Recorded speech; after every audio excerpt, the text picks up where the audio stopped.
लोगों ने सवाल करे कि चारों वेदों में हिंदू कहाँ है। लोगों ने सवाल करे कृष्ण ने कब कहा मैं हिंदू हूं। लोगों ने सवाल करे राम ने भी अपने आप को हिंदू नहीं कहा, तो तुम ये हिंदू धर्म कहां से लेकर आ गए। जिसको तुम सब सर्वो सिरमौर मानते हो, राम को, राम ने तो पूरी रामायण में कभी हिंदू नहीं कहा अपने आप को, कृष्ण ने अपने आप को हिंदू नहीं कहा, वेदों ने कभी अपने आप को हिंदू नहीं कहा, तो हिंदू धर्म कहां से आ गया। अब इनके ऊपर ये शिकंजा कसते जाने लगा कि हिंदू धर्म को कैसे प्रमाणित करे, हिंदू धर्म को कैसे सिद्ध करे कि हम हिंदू है। अब इनके पास जब कोई प्रमाण नहीं था तो इन लोगों की संसद बैठी कि भाई कुछ तो करो। अब कुछ क्या करे, इस देश में सबसे प्राचीन और जो धर्म का शब्द है वो सनातन है। वो क्यों है? क्योंकि आज से 2000 साल पहले पूरे भारत में या तो आदमी अपने को बौद्ध कहता था या सनातनी कहता था।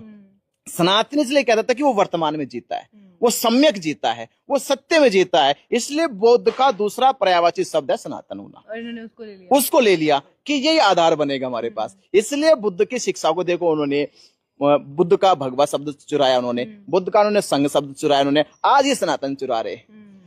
क्योंकि जिसके पास कुछ नहीं होता है, कोई आधार नहीं। बुद्ध भी आपके कहा है उन्हीं के 10 अवतार में। बुद्ध भी, उन्होंने पहले बुद्ध के चुरा लिया, उन्हें तो बुद्ध को चुरा लिया, बुद्ध को विष्णु का अवतार कह रखा कि बुद्ध तो विष्णु के अवतार है। तो ये ऐसे ये प्रोपेगेंडे समय समय पे फैलाते आए हैं।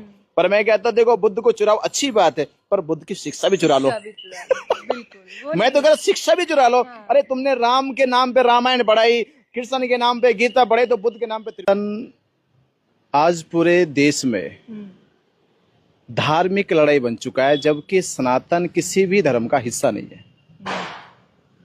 पर आज तथाकथित विशेष तौर पे जो अपने आप को कट्टर हिंदू कहते थे, जो अपने आप को हिंदू कहने पे गर्व महसूस करते थे, आज वो हिंदू कहने में कहीं ना कहीं शर्म महसूस कर रहे हैं। और उन्होंने एक प्रोपेगेंडा पूरे देश में चला दिया कि हम सनातनी हैं, सनातन की रक्षा करो, सनातन धर्म को बढ़ाओ।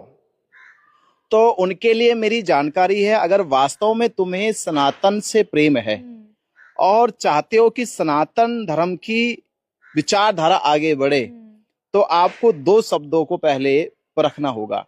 एक है शास्त्र का धर्म, एक है शाश्वत का धर्म।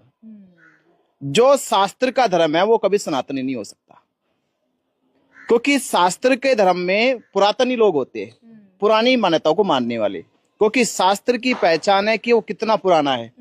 जैसे कुरान का जिक्र करो तो उसके पुराने होने का जिक्र हो जाएगा कि वो 1400 साल पुरानी है। बाइबल का जिक्र करो तो उसका जिक्र हो जाएगा वो 2000 साल पुरानी है। ये एक पुरातन शास्त्र है, तो ये कभी सनातन नहीं हो सकते।